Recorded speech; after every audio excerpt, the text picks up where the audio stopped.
developing news coming out in the past couple of hours that a federal judge has ordered the Trump administration to fully fund SNAP benefits. Now, this happening while we're hearing today as well that the government shutdown, things are not looking good. Let's go ahead and take a look at the latest headlines so that way you can see it for yourself. Speaker of the House Mike Johnson today says that he is less optimistic about the government shutdown coming to an end. He says this is going to come to head. Now, also, as I mentioned, a federal judge rules the Trump must fully fund SNAP program by Friday tomorrow. You can see this coming out today, November the 6th, just a couple of hours ago. People have gone without for too long, the judge said on Thursday today. Now, this comes as today we saw in the White House. President Donald Trump said certain obesity drugs, they will cost as little as $149, and Medicare will start covering them under White House deals. So we saw that announcement come out today as well. In addition to that, during this announcement, White House guests fainted during Trump's event in the Oval Office. We saw that take place. We saw Dr. Oz come to the aid of that individual. And also, speaking of Medicare, Dave Ramsey sends a blunt warning to Americans on Medicare. Medicare's annual enrollment period is here. It is on right now. As you guys know, my friends over at Chapter have been helping out a lot of people on my channel with this. Find out when it ends and major mistakes to avoid. Now, while all of this is happening, we are still in the middle of a government shutdown, and I shared with you earlier today that flights cuts have been coming amid record-breaking government shutdown. Transportation Secretary Sean Duffy said that there will be a 10% reduction in flights at 40 major airports starting November 7th. That is tomorrow, due to the government shutdown. So if you are planning to fly, please keep an eye on it. We're going to be covering the details as they're saying it's getting worse. And if things don't change here soon, it's going to keep getting worse. This is just the first wave of reductions that are going to be taking place. And take a look coming out today. Newark International Airport facing flight delays of over 3 hours due to the government shutdown. And it will only get worse. We heard here in Houston over the weekend that just to get through the TSA check-in, it was 3 hours. People saying that they had to wait 5 hours, getting to the airport 7 hours ahead of time just to make sure that they can make their flights, and some of them still missing their flights. Now, in addition to that, we are hearing regarding this government shutdown, the Senate will be voting tomorrow, Friday, to advance a shutdown-ending deal. Thune tells Republicans Democrats are expected to oppose the GOP plan as they seek a better deal. We are hearing, as I mentioned, it appears there is no end in sight. Speaker of the House Mike Johnson saying he is not optimistic that we're going to get this done. In fact, I'm going to play that video footage for you right now in just a second. But before we dive in, do me a favor. If you appreciate the updates, keeping you up to speed on everything, letting you know everything that is taking place as it unfolds, please take a quick second. Hit that thumbs up like button for me. Just helps spread this out further across the YouTube platform while we're live so more people can get the latest updated information. As you know, here on the channel, I cite all the sources, put it on the screen, play the video footage for you. Everything is hyperlinked in the description so you can click it, go read it for yourself, see the dates, the sources. If you appreciate that, hit that like button. Also, to stay up to date, it's totally free. Why not? Go ahead and subscribe. I'll keep you up to date. This is the second live stream today, pretty much doing daily, if not multiple daily videos, because there is a lot going on. We're going to be covering everything for you. And also, as I mentioned earlier today, yesterday we announced that we're going to be having a new channel. It is called The Holy Bible KJV, Steve Ram, Monica Ram. We're about to hit 700 subscribers since we've announced it. If you want to go ahead and join, I try to be a voice of clarity for the news for you, but also want to be a voice of clarity and peace. So it's going to be an audio Bible free on YouTube. If you're interested, go ahead and join. I'll add a link in the comments. But with that being said, let's go ahead and dive right in. Let's take a look at some video footage so you can see exactly what is going on. As we're hearing them say, it looks like there is no end in sight. We're going to be seeing what unfolds and where we go from here. So, Mr. Speaker, I know you have this. I know. Yeah, go ahead. I know you have this. We have a 48-hour, recall and everything here. But what operationally, if anything, are you expecting from the Senate? It doesn't sound like the House is anywhere close to being ready to come back and consider something from the No, Senate. we can get everybody back quick. If they could pass something today, we can have that vote before the end of the weekend for sure. I'd bring them all But back. you're not thinking that at this stage. I mean, because Well, there's I'm no. hoping for that, But but you're I'm- not hearing anything concrete from next door, right? I can tell you honestly, I'm less optimistic this morning than I was yesterday because we were hearing that there were some common sense centrist Democrats who were talking to Republicans, but what I understand is that Chuck Schumer has pulled them back from that, and that they're being instructed and told they can't go there. So that's a great disappointment, and every American who's going to miss a flight and is going without a paycheck and is not able to make their car note because of it, they need to know that Senate Democrats are personally responsible for that. We are ready to reopen the government. We are begging them to do it, and they won't. So You're go late. after Is it. 48 hours realistic with the flight delays? There you have it, you guys. So that was earlier today, Speaker of the House Mike Johnson, and he said that he was less optimistic today because they're trying to get those CRs out, that continuing resolution, to extend the time to just get things funded a little bit so that way they can negotiate all of the things that they're trying to get passed, both sides, Republicans and Democrats. And he said right now it looks like nothing's coming to fruition. So we're going to be seeing where we go from here. So like I said, I'm going to keep you up to date on that as more comes out, but also take a look. Several different news media outlets in the past couple of hours sharing with you the breaking news that we're hearing a judge has ordered the Trump administration to fully fund SNAP benefits by Friday. Take a look. Good afternoon. I'm Alex Verche in Washington, and we begin with breaking news. A federal judge has ordered President Trump fully fund SNAP benefits for November by tomorrow. Judge John McCall criticized the Trump administration for making partial payments, saying, quote, people have gone without for too long. Not making payments to them for even another day is simply unacceptable. So for more on this, I want to bring in ABC News Washington, D.C. Bureau Managing Editor Catherine Faulders, who has been covering this. And Catherine, it's really notable just how much of a rebuke Judge McConnell made here. Yeah, it really is. It was quite striking. Of course, he probably went, Alex, as far as I've seen any federal judge go, at least in the past few months, over a direct rebuke to the president himself, saying that he believed that Trump expressed this intent to defy a court order. Now, remember, of course, this all comes because McConnell, the judge, had ordered the Trump administration to make these payments. They said they could partially fund these payments. Basically, what happened here is the judge said he was not satisfied with the partial payments that the administration said they could make, and then the obstacles that the administration said that were getting in the way of paying it, meaning they couldn't do it for 2 or 3 weeks or maybe even months. Now, what was so striking to me about this is the judge said the Trump administration ignored his order, of course, to restart the SNAP payments quickly, but the judge attributed that to the president attempting to disrupt the payments for called political reasons here. So very unhappy with the way this was handled. Now, I will say we haven't heard from anybody in the Trump administration yet on this. I could imagine that the Department of Justice may be preparing papers to appeal this ruling. We'll have to go out tomorrow, and that people's cards will be reloaded. I can't imagine that it would happen that quickly. We're at close of business today, but we'll just have to see what happens here next.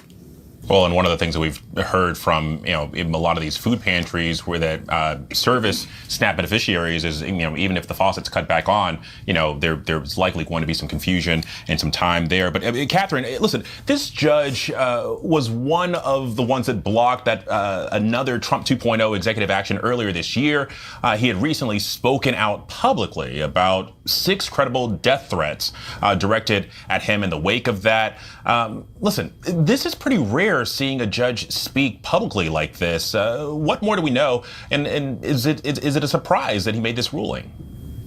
Look, I think that on the one hand, right, he has spoken publicly about those death threats, and in the past, obviously, you talk about that other ruling. He's ruled against the Trump administration before. I would think that the judge is separating that and those comments from how he was thinking in ruling as it relates to what was before him in the court the past week or so. Now, of course, I'm sure that's on the front of his mind. I think that the Trump administration, whenever they make a comment about the judge or who knows, Trump hasn't said anything about the judge yet, but you know how he feels about judges who rule against him. And I'm sure he's aware potentially of the comments that this judge has made. So that could come up in that way. But I'm not totally surprised by the ruling, not so much because of the comments that the judge has made in the past about these death threats, but because of what the president has said publicly on his social media account earlier this week about basically saying that SNAP payments wouldn't go out until the Democrats reopen the government, something that the White House press secretary tried to walk back, but a federal judge now ordering the Trump administration to pay out all SNAP benefits, what used to be called food stamps. They're saying you got to pay out all those benefits for the month of November by tomorrow. Not just the partial distribution the Trump administration already said they would do, with a lot of people right now still in the dark on when they're actually going to get those benefits. What does it mean for the 42 million people who rely on the country's biggest food assistance program? Honestly, TBD at this point, at least on some of the details. The White House is directing our team to the Office of Management and Budget. We haven't heard back from them yet for a comment. We're going to be watching that over the course of the next hour. But the move from the judge comes as pressure is cranking up on Congress to end what is now the longest government shutdown in American history. Right now, we are just hours away from seeing a cutback in flights at 40 big airports across the country: New York, Chicago, Atlanta, and more. United's already canceling nearly 200 flights tomorrow, Delta 170. And this is just the beginning, because these cuts could escalate to something like 4,000 flights daily sometime next week, meaning things may get a whole lot worse for a lot more travelers. Listen. We cannot have these cuts. This is very important. Travel's important. TSA's not getting paid. The air traffic controllers are not getting paid. Think about the safety of passengers and the safety of staff. These guys need to wrap it up and, come to some conclusion, both in the Senate and the House. Let me bring in Mel Denona now, who's live for us on Capitol Hill. You heard him say these guys need to wrap it up. Let's take this in two buckets. First, let's start with this new move from the judge on SNAP benefits. It is obviously significant here. How does this actually work in practice? And do we know if the Trump administration is appealing this, or what's the plan? Yeah, this is a huge development here. This federal judge has said that the Trump administration has to pay the full month of benefits in November, as opposed to the 50% or partial payments that the Trump administration initially said it was going to pay out. I want to read you part of the ruling from this federal judge who said there was irreparable harm done here. They said last weekend SNAP benefits lapsed for the first time in our nation's history. This is a problem that could have and should have been avoided. And the judge went on to say that they have to tap into other funds other than the contingency fund, which is about $5 billion, not enough to cover the month of November. The judge now saying that find other ways to pay out the full month. What's unclear, though, Hallie, is how quickly people can get these benefits, because there are administrative logistical delays to really getting those benefits actually loaded on people's cards. But no less, a big development, crucial win for people who rely on that food assistance in America. There you have it, you guys. Man, now let me know your thoughts in the comments.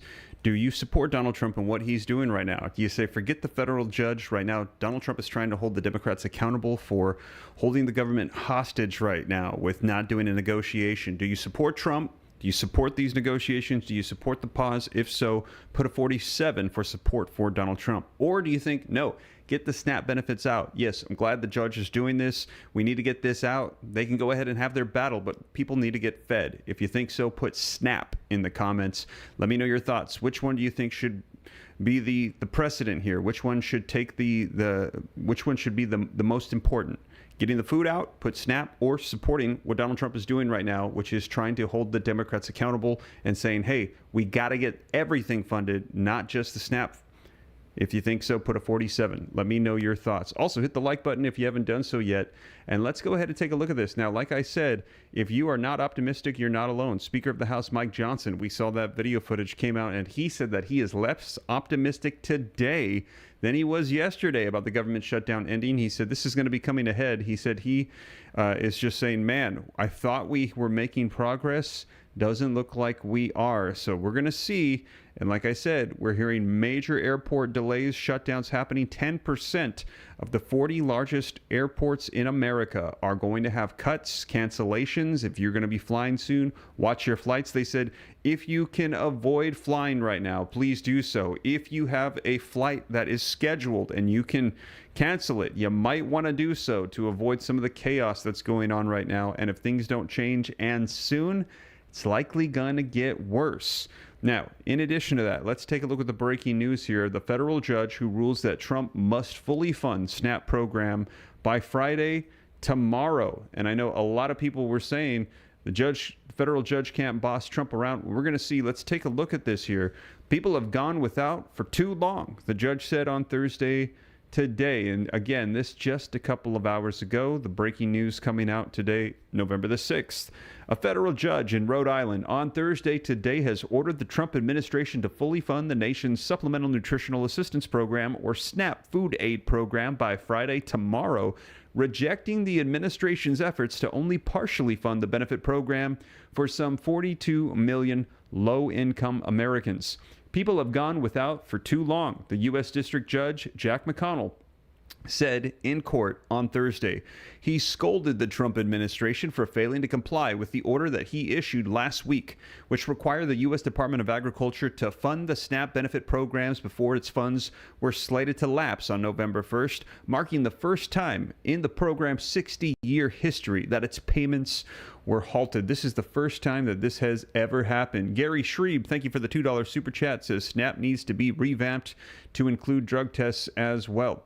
Now, also, we are going to wait and see what's going to happen here with this. I'll be sure to let you know, but let me know your thoughts. Literally, they are saying this is the first time this has ever happened. And this is the same thing that comes up as well with Social Security. People saying the payments have never stopped.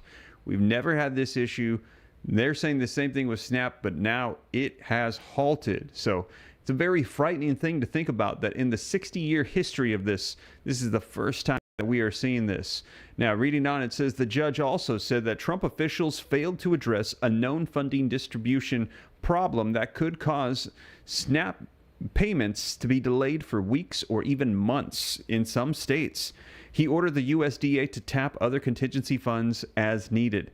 It's likely that SNAP recipients are hungry as we sit here, McConnell said on Thursday. Trump administration officials said in a court filing this week that they would pay just 65% of roughly the $9 billion that is owed to fund the SNAP program for November, prompting the judge to update his order to give the administration just 24 hours to comply. He is saying fund it, and fund it now. The evidence shows that people will go hungry, food pantries will be overburdened, and needless suffering will occur, McConnell said. That's what irreparable harm here means. Now, this is a breaking news story. Check back shortly for updates. This coming out from Fox News. So, man, let me know your thoughts in the comments down below. Again, do you support Donald Trump? If so, put a 47. Or do you think no? Get the SNAP out now. If that's what you think, put SNAP. And also, if you haven't done so yet, take a second, hit that like button. Now, let's go ahead and get some more updates regarding flight cancellations, the government shutdown. Some people are saying they're optimistic things are going to open up, but you heard Speaker of the House Mike Johnson earlier today say he is less optimistic than he was yesterday. Let's go ahead and take a look at some more updates. This one coming out today, 3 hours ago from CNN. On Capitol Hill, new hope for a deal to end the shutdown. It appears at this hour that the Senate may stay here in Washington through the weekend. It takes a lot to get them to do that, and it does tell us that lawmakers are discussing a deal to reopen the government. So, what could possibly have changed? Remember, this is the longest shutdown in history.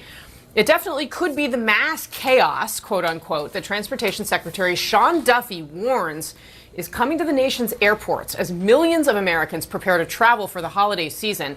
As soon as tomorrow, the FAA is going to start canceling flights at 40 of America's busiest airports. One source telling CNN that the Trump administration is weighing a proposal that would cut 4% of scheduled flights, and that for every day the shutdown drags on, they could increase those cancellations by an additional percent.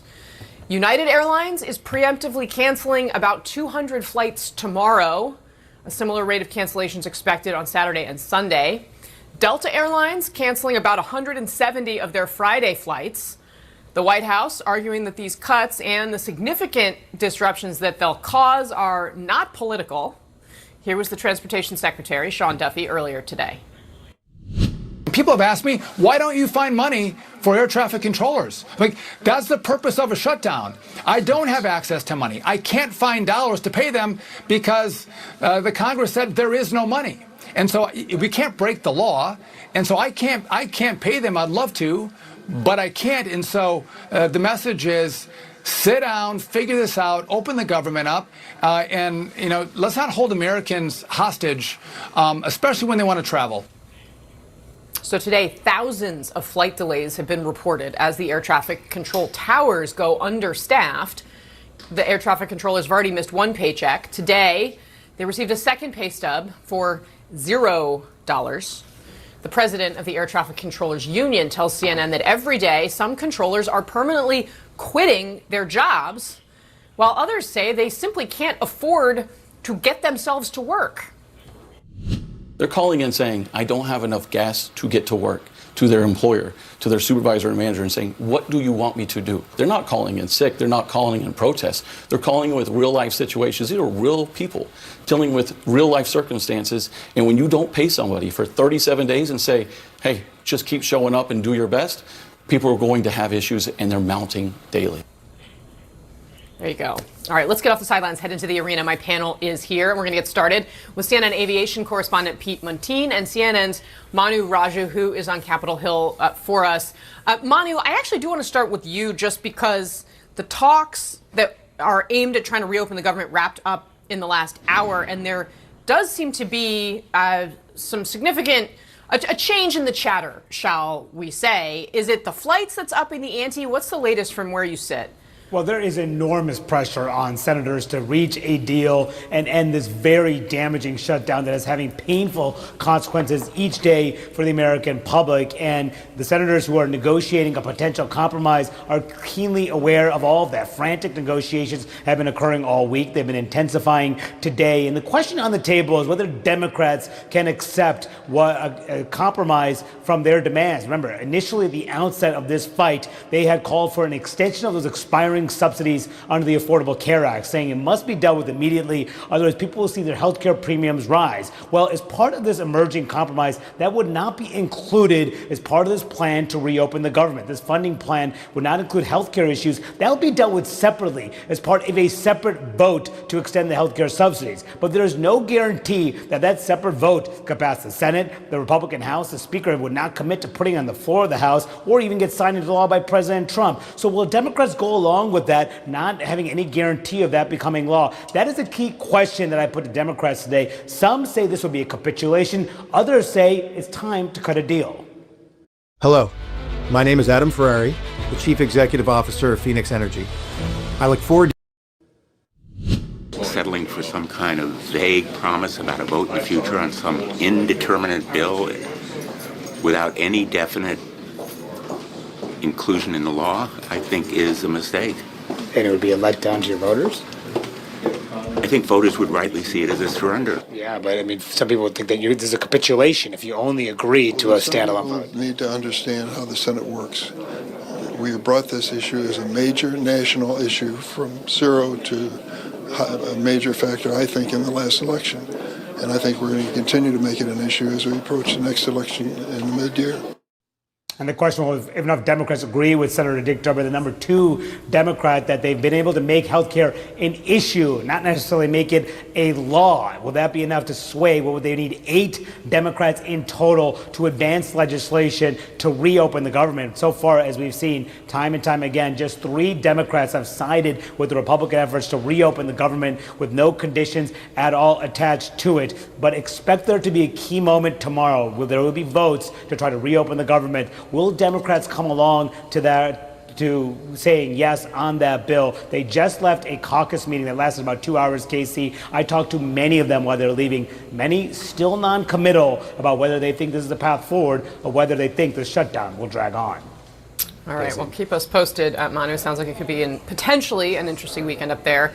So, Pete Muntean, it's certainly going to be an interesting weekend for Americans across the country who are just trying to get where they're going. Can you help us understand kind of the scale, the magnitude, what people should be prepared for at the nation's airports if the government stays closed for the next few days? We're talking thousands of flight cancellations, and as we speak, airlines are posting their flight cancellations for the next few days. Delta Airlines just told me it'll cancel about 170 flights starting tomorrow, mainly regional flights. United Airlines also told me it will cancel about 200 flights tomorrow, then again on Saturday, same on Sunday. But we should reset here. This is now the most direct consequence of the government shutdown on air travel, and airlines were really blindsided by this mandate from the Trump administration. I'm told carriers were given less than an hour's notice that the FAA would order flight reductions nationwide starting tomorrow morning. And here's the reasoning from the Trump administration. Air traffic controllers just got that $0 pay stub, their second of this government shutdown. Transportation Secretary Sean Duffy says that has built stress into the national airspace system, and things have really reached a point where it is no longer safe to operate flights at full capacity. I want you to listen now to what FAA Administrator Brian Bedford said in this surprise announcement. When we see pressures building in these 40 markets, we just can't ignore it, and we're not going to wait for a safety problem to truly manifest itself when the early indicators are telling us we can take action today to prevent, things from deteriorating. So the system is extremely safe today. It will be extremely safe tomorrow. And if the pressures continue to build, even after we take these measures, we'll come back and take additional measures.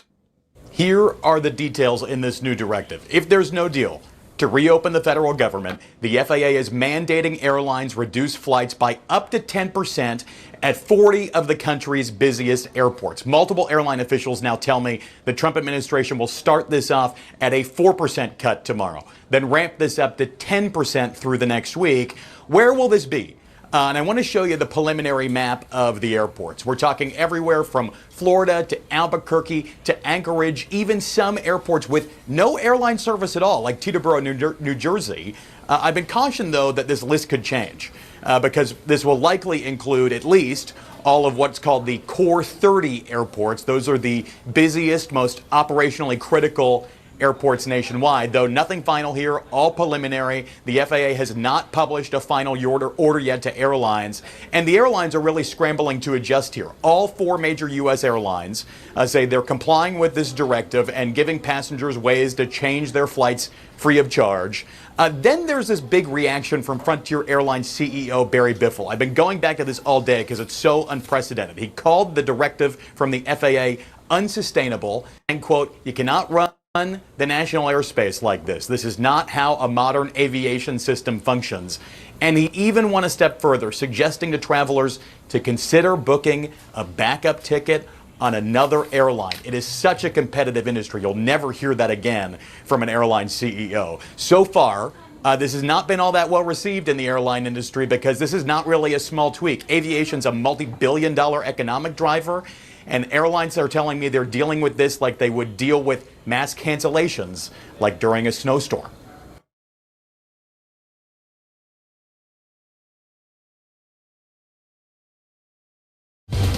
Welcome back. More now on the concerns for air travelers as U.S. airlines began canceling flights as part of a nationwide reduction triggered by the government shutdown. But with no end to the shutdown in sight, many passengers are left wondering what it means for the holidays. So for more on this, I want to bring in senior aviation reporter for The Points Guy, Sean Cudahy. Sean, good to see you today. But listen, we know that it's going to be a big waiting game for a lot of travelers right now as these reductions in flights roll out overnight. But if this shutdown continues closer and closer to the holidays, how could this potentially impact Thanksgiving travel? Yeah, to your point, waiting game right now to really see how this plays out. We are, as of tomorrow, we'll be 2 weeks away from what airlines consider to be the start, kind of the unofficial start of the Thanksgiving travel rush. Going into Thanksgiving, it was expected widely to be the busiest of all time. We've seen, air travel records, go down at different times this year. You've heard the head of the largest air traffic controllers union point out that, this could really be, a pretty messy Thanksgiving, and that might be an understatement if this shutdown were to drag on for weeks more and these air traffic controllers were to continue to be asked to report to work without pay. Well, and for those taking to the skies, this weekend, I mean, what are some crucial tips that people should be prepared for? Yeah, it's kind of a tough situation that travelers are in at this point. If I were flying this weekend, I would be glued to my email, to my airline's mobile app. Make sure you have it downloaded, you're logged in, and that they have your contact information. They probably do if you booked your flight online, and really just kind of wait to see what your options are. We're seeing airlines, kind of broadly make policies a little bit more lenient. We're seeing some more relaxed refund policies. We're seeing airlines allowing travelers to kind of make changes to their itinerary, even if they're on a really restrictive, like a basic economy ticket that would normally not allow changes. So kind of differs from one airline to another. And, these policies, these changes are really evolving over the course of the day today. So, we'll kind of remains to be seen how exactly this is going to play out. Well, and whenever it comes to trip insurance, I know, Brian obviously usually says that, it's best bet to book on a travel credit card. Is that still you're nodding your head. That's still the operating procedure here? Always a good idea. We always recommend. There are a number of travel credit cards out there that have built-in travel insurance protections. The one caveat is that usually you have to actually book the trip with that credit card. You can't just have it in your wallet. That's usually what you need to make a successful claim. But yeah, if you're someone who gets stuck this weekend, if you get stranded at a hotel, you kind of incur hundreds of dollars in expenses, and you did fortunately maybe book that trip with a travel credit card that has insurance, that would be definitely a case where you could probably get reimbursed. There you have it, you guys. Now, let's go ahead and take a look at this. As I shared with you earlier today, that we are hearing that flight cuts are coming amid record-breaking government shutdown. You can see here, Transportation Secretary Sean Duffy said that there will be a 10% reduction in flights at 40 airports starting November the 7th, which is tomorrow, due to the government shutdown. Now, we are hearing that this, I went through the entire list for you earlier today, that this is going to be hitting all of these major airports around the nation, and this is just the beginning. It's likely going to get worse if we don't see something change. Now, in addition to that, take a look here. Newark International Airport facing flight delays of over 3 hours due to the government shutdown, and it will only get worse. Travelers to Newark Liberty International Airport are facing over 3-hour flight delays due to the historic government shutdown, while other major New York City airports are slated to feel the pain of steep flight cuts in less than 24 hours. Passengers with flights arriving at the New Jersey Transit Hub Thursday evening can expect delays and roughly 3.5 hours due to air traffic staffing shortages, according to the Federal Aviation Administration advisory. Now, the lengthy delay is in effect until at least the early hours of Friday morning, the FAA has said. Now, wouldn't want to be flying out to Newark tonight, one user posted on X alongside the timetable of delayed Newark's flights departures. Several high-traffic airports, including Newark and New York's JFK, John F. Kennedy International, and LaGuardia airports, will be impacted by cancellations and delays on Friday as a part of the FAA's 10% airspace reduction to keep American travelers safe. Transportation Secretary Sean Duffy announced the drastic cuts to flights on Wednesday and warned that mass chaos could erupt when the reduction goes into effect.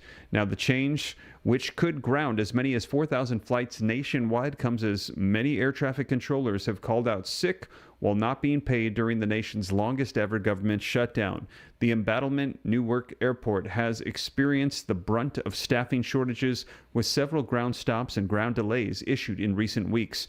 But even before October 1st, airports nationwide have been grappling with the scarcity of air traffic controllers. The shutdown, now nearing 40 days, has only compounded this issue. On Sunday, Duffy warned that airport delays are going to get worse. So we're hearing that this is not going in a good direction. Things are likely going to be getting worse. And as I shared with you, tomorrow we're hearing that there is going to be a vote. But it is expected that Democrats will be opposing this. We're going to see. Now, let's take a look at this very quickly so I can get you the update as to where things currently stand with the government shutdown. Senate Majority Leader John Thune told fellow Republicans in a private lunch that he plans to hold a vote Friday, tomorrow, that could pave the way to end the government shutdown, according to two people in the room who were granted anonymity to describe his comments. The plan, the people said, is to bring up the House-passed continuing resolution that Democrats have repeatedly rejected and then seek to amend it with a new expiration date, very likely in January, as well as a negotiated package of 3 full-year spending bills. Now, while Thune believed that the plan would win the support of enough Democrats to advance, Democratic senators emerged from their own private lunch determined to seek out a better deal, and they are expected to block the House CR again, absent additional progress in negotiations, according to two other people granted anonymity to describe the deliberations. In any case, Senate GOP leaders, they are preparing to keep lawmakers in Washington to try and force a resolution to the record-breaking shutdown. Asked if the chamber will be in through the weekend, Majority Whip John Barrasos said yes. Even if an agreement is reached in the coming days, finalizing the deal could take days due to the procedural hurdles and objections from senators. Asked if they were moving closer to an agreement, Senator Jeanine Shaheen, who has helped lead the bipartisan talks, told reporters after the Democratic lunch that she didn't know. Senate Minority Leader Chuck Schumer called it a very good, productive meeting. And I've heard a lot of people say this is the Schumer shutdown. If you think that this is the Schumer shutdown, put yes in the comments. If you think no, this is the GOP's fault, put no in the comments. Let me know your thoughts. But we've been seeing a lot of finger pointing going around. But they're saying it's the Democrats, it's the Schumer shutdown, and that is why we don't have an agreement, and we are experiencing the longest shutdown in American history. Now, several Democrats said the talks during the lunch were focused on how to remain unified, as the latest turn in the shutdown negotiations puts a spotlight on Democratic divisions, including by offering a counterproposal to the GOP on the 3 full-year funding bills. We want to stay together and unified. And we had a really good conversation about how to do that, said Chris Murphy, the senator, as he told reporters after his lunch. So we're going to be seeing where we go from here. And I'm seeing people say, yes, it's a Schumer shutdown. It's the Democrats. We've seen 14 CRs presented. That many of them we saw the House Speaker of the House, Mike Johnson, said these were clean CRs. There was no additional things. Just get the government open. And he said 14 times now, the Democrats have said no, denying it. And that is why we are where we are today. Speaker of the House Mike Johnson saying he is less optimistic today as a result of what he's seen unfold in Congress than he was before. So we're going to see where we go from here. Now, in addition to that, today at the White House, we had a big announcement from Donald Trump, and that is certain obesity drugs. They're going to be costing as little as $149, and Medicare will start covering them under the White House deal. We saw this announcement from President Donald Trump earlier today. Let's go ahead and take a look at this. Some big news coming out from the White House. Certain blockbuster obesity drugs will be available for as little as $149 per month, and more Medicare enrollees. They will have access to them under 2 deals announced Thursday by the Trump administration. The arrangements with drug makers Eli Lilly and Novo Nordisk, which President Donald Trump foreshadowed in remarks last month, are the latest in the administration's efforts to lower drug prices. As a part of the new deals, the drug makers have also agreed to match prices to the lowest paid in peer nations for all their drugs in Medicaid, as well as for the list prices when their medications first hit the market. They will also offer primary care medicines directly to consumers at discount prices. In exchange, the drug makers are getting breaks on tariffs on imports, pharmaceutical products, and a dramatically expedited regulatory review for certain medicines. The prices consumers pay under the deals, however, will vary based on their coverage and how they purchase the medications, among other factors. The current list price of drugs range from roughly $1,000 to $1,350, though the ultimate cost for consumers depends on their insurance and on their discounts. Now, under this deal, those buying injectable GLP-1 medications directly from companies will pay an average of just $375 per month to start, though the drug makers have committed to reducing the price down to $250 over the course of the next 2 years. According to senior administration officials, if oral GLP-1 tablets are approved by the U.S. Food and Drug Administration, the lowest dose will cost $149. And if you like the sound of that, drop a 47 in the comments, as we're seeing that Donald Trump is trying to get those prices down, and he is doing negotiations. Now, while he was doing this, a White House guest fainted during Trump's event in the Oval Office. Now, let's go ahead and take a look at this. A White House guest who was attending President Donald Trump's announcement about lowering the cost of obesity drugs fainted in the Oval Office, causing the event to be cut short. White House Press Secretary Carolyn Leavitt said in a statement shortly after that the man was okay and identified him as a representative of one of the healthcare companies that was in attendance. David Ricks, CEO of Eli Lilly, was speaking when the guest, who was among Trump administration officials and healthcare executives standing behind the Resolute desk where Trump was seated, fell and needed assistance from others to be lowered to the floor. "You okay?" Ricks asked, as Centers for Medicare and Medicaid Services Administrator Mehmet Oz and others provided assistance. Dr. Oz on the scene. Other attendees helped lay the man down on the ground and elevated his feet as reporters were being taken out of the room. Trump, who had been seated behind the Resolute desk, stood up and watched over the guest before cameras cut out. So we actually saw that unfold during the announcement. Now, as they mentioned, Medicare, there has been a lot coming out about this, a lot of warnings. Prices are going up, and they're saying this is going to be taking out of your Social Security cost of living adjustment increase. I think it was like something like $26 a month or something out of just like a $56 a month increase. Almost half of it is going to be going because of the Medicare. And that is why today you can see right here, I got my friends over here at Chapter. If you are wanting to take a look at the best option for you, as we are in open enrollment right now, give my friends over at Chapter a call today. They'll be able to let you know in just a 20-minute phone call with a real person whether or not you've got the right thing for you. They are unbiased. They've helped thousands of my viewers here on the channel. On average, if they can help you out, if you don't already have the best plan for you, they're saving people $1,100 a year on their coverage. So, you know, the call is totally free, 20 minutes. You speak to a real person. They'll either say, hey, you got the best plan already in place, or they'll say, hey, let's take a look and see which one is the best one, which one is going to be working for you and your family, especially with all the changes that are taking place. So give them a call today at 984-375-0879. I'll have this information pinned in the comments below for you as well, for those of you that are interested in making sure that you've got the best Medicare coverage for yourself during this open enrollment period. So a lot going on, though. We're going to see where we go from here. Let me know in the comments.